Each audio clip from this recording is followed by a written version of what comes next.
어두컴컴한 새벽 5시, 어느 골목 귀퉁이 저가 커피 매장에 불이 켜집니다.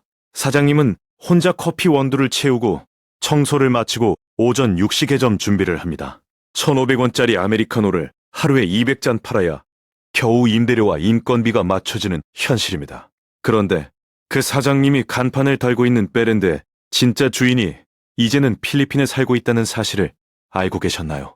2026년 1월에는 메머드 커피까지 일본계 사모투자 운용사에 1,000억 원에 넘어갔습니다. 이제 대한민국 저가 커피 빅섬의 주인은 모두 국내 창업자가 아닙니다. 거대한 외국 자본과 금융 자본이 우리 동네 노란 간판의 실질적 오너가 된 것입니다. 이 영상에서 우리는 딱 하나의 질문에 집중할 것입니다. 이 자본 재편이 단순한 투자 이야기인지 아니면 수만 명 가맹점주의 생계를 흔드는 구조적 문제인지 파악해야 합니다. 4,700억 원이라는 숫자의 뒤편에는 어떤 이야기가 숨어 있는지 지금부터 천천히 들여다보겠습니다. 단순히 대기업이 작은 회사를 산 이야기가 아닙니다. 우리 자영업 생태계 전체의 구조가 바뀌고 있다는 경고음입니다. 이 경고를 듣지 못하면 이미 수천만 원을 투자한 가맹점주들은 가장 먼저 피해를 입게 됩니다. 오늘 이야기가 조금 불편하게 느껴지더라도 끝까지 함께 해주시기 바랍니다. 왜냐하면 이 이야기는 그 커피 매장 사장님의 이야기이면서 동시에 우리 모두의 이야기이기 때문입니다. 아직도 이 변화의 의미를 모른 채 창업 계획을 세우고 있는 분들이 있다면 지금 당장 멈추고 이 영상을 먼저 보셔야 합니다. 저가 커피 시장이 이렇게 외국 자본의 먹잇감이 된 이유를 이해하려면 먼저 이 시장이 얼마나 빠르게 성장했는지를 알아야 합니다. 2020년만 해도 국내 저가 커피 프랜차이즈 매장 수의 합계는 3,000개를 넘지 않았습니다. 그런데 2025년에는 그 수가 약 10,000개에 달하게 됩니다. 5년 사이에 3배 이상이 늘어난 것입니다. 고물가와 불황이라는 두 가지 바람이 이 성장의 엔진을 닳궜습니다. 사람들은 5,000원짜리 커피를 끊었지만 그렇다고 커피 자체를 포기하지는 않았습니다. 1,500원에서 2,000원 사이의 저가 커피 한 잔은 지갑이 얇아진 시대에 가장 마지막에 포기하는 사치품이 됐습니다. 이 구조를 가장 먼저 눈치챈 것은 다름 아닌 사모투자조합이었습니다. 사모투자조합은 공개 주식시장이 아닌 비공개로 돈을 모아 기업을 통째로 사들이고 수익을 극대화한 뒤 대파는 방식으로 돈을 버는 금융집단입니다. 이들이 저가 커피 별 랜드에 눈독을 들인 이유는 크게 3가지였습니다. 첫째, 경기가 나빠질수록 오히려 수요가 늘어나는 방어적 성격의 산업이라는 점입니다. 둘째, 가맹사업은 직접 매장을 운영하지 않아도 수백 개의 가맹점이 매달 로열티와 식자재 납품 대금을 꼬박꼬박 납부해 현금 흐름이 안정적이라는 점입니다. 셋째, 매장 수를 빠르게 늘릴수록 기업의 외형 가치가 커지고 결국 더 높은 값에 되팔 수 있다는 점입니다. 이 3가지 조건이 완벽하게 맞아떨어진 산업이 바로 저가 커피 프랜차이즈였습니다. 메가커피는 2021년에 사모투자조합에 1,400억 원에 팔렸고 그로부터 4년 뒤 투자금의 2배 이상을 회수하며 성공적인 투자 수익 회수를 마쳤습니다. 그 과정에서 메가커피의 순이익 배당 성향은 한때 순이익의 100%에 달하기도 했습니다. 번 돈을 죄다 투자자 주머니로 넣어버린 것입니다. 가맹점주들이 땀 흘려 팔아낸 1,500원짜리 커피 한 잔이 결국 어디로 흘러갔는지를 보여주는 숫자입니다. 그렇다면 사모투자조합이 가장 즐겨 쓰는 수법은 무엇일까요? 바로 매장 수를 폭발적으로 늘리는 것입니다.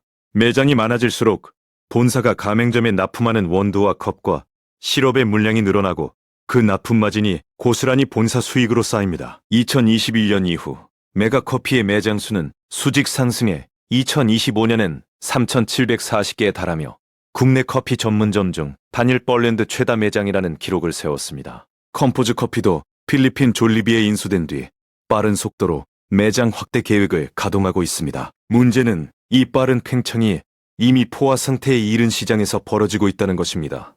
반경 1km 안에 메가커피가 8개 들어선 지역이 나왔다는 보도가 이를 상징적으로 보여줍니다. 한 가맹점주가 팔던 커피 매출을 이제는 8곳이 나눠 가져야 합니다. 이 구조에서 살아남을 수 있는 가맹점주가 얼마나 될까요? 커피 가맹점의 평균 폐업률은 5년 전 2.4%에서 최근 4.6%로 약 2배가량 뛰었습니다. 가맹점주와 본사단의 분쟁도 빠르게 늘고 있습니다. 일부 가맹점주들은 본사를 상대로 부당이익 반환 소송을 제기하기도 했습니다. 사모투자조합 입장에서 가맹점주는 파트너가 아니라 수익을 창출하는 도구에 더 가깝습니다. 가맹점이 폐업해도 새로운 가맹점이 들어오면 그만입니다. 오히려 신규 가맹 계약 때 받는 가맹비와 인테리어 관련 수익이 추가로 생기는 구조이기도 합니다. 이 잔인한 공식 안에서 가맹점주는 자신도 모르게 소모품이 되고 있습니다. 그리고 이 구조는 단순히 저가 커피 시장만의 문제가 아닙니다. 필리핀 외식기업 졸리비의 행보를 보면 이 자본의 움직임이 얼마나 체계적인지 알 수 있습니다. 졸리비는 2024년에 컴포즈 커피를 4,700억 원에 사들인 것을 시작으로 2025년에는 노랑통닭을 1,500억 원에 인수했습니다. 2026년 2월에는 샤브올데이 운영사까지 인수하며 한국 외식 시장을 빠르게 잠식하고 있습니다. 업계 전문가들은 졸리비의 한국 진출 전략을 이른바 플랫폼 전략으로 분석합니다. 한국에서 이미 검증된 벌랜드를 통째로 인수하고 그 운영 노하우와 한국식 맛을 그대로 필리핀과 동남아시아 그리고 미국 시장에 역수출하겠다는 것입니다. 실제로 컴포즈 커피는 2026년 중 필리핀 1호점 개점을 예고하고 있습니다. 졸리비는 이미 버거 프랜차이즈로 시작해 미국과 베트남, 홍콩에 외식 벌랜드를 차례로 인수하며 글로벌 외식 공룡으로 성장한 기업입니다. 한국 버랜드도 그 포트폴리오의 일부가 된 것입니다. 이것이 반드시 나쁜 일이라고만 볼 수는 없습니다. 세계 시장으로 나가는 통로가 열린다는 긍정적 측면도 있습니다. 그러나 이 화려한 글로벌 전략 뒤에 남겨지는 사람들이 있습니다. 전국 골목에서 오늘도 청소하고 원두 채우고 카운터에 서 있는 수만 명의 가맹점주들입니다. 그들에게 본사가 어느 나라 기업에 팔렸는지는 중요하지 않을 수도 있습니다. 하지만 본사의 목표가 장기 상생이 아닌 단기 수익 극대화와 투자금 회수라면 이야기가 완전히 달라집니다. 가맹점주 입장에서 본사가 바뀌면 계약 조건이 바뀌고 식자재 납품 단가가 바뀌고 운영 방침이 바뀝니다. 이미 수천만 원을 투자한 뒤에는 그 변화를 그냥 받아들이는 수밖에 없습니다. 이 구조적 불균형이 바로 이번 사태의 핵심입니다. 이 모든 이야기는 결국 대한민국 자영업 생태계 전체에 던지는 거대한 질문입니다. 저가 커피 시장에서 시작된 외국 자본의 침투는 이미 치킨 프랜차이즈와 샤브샤브 불패로 번졌습니다. 앞으로는 편의점이나 헬스장, 그리고 학원과 같은 골목 상권 전체로 이 흐름이 번질 가능성을 배제할 수 없습니다. 본사가 사모투자조합이나 외국 자본 손에 넘어가는 순간 그 기업의 최우선 목표는 지역사회와의 상생이 아니라 투자 수익 회수가 됩니다. 이 차이가 우리 동네 골목에서 어떤 모습으로 나타나는지는 이미 수많은 폐업 간판이 말해주고 있습니다.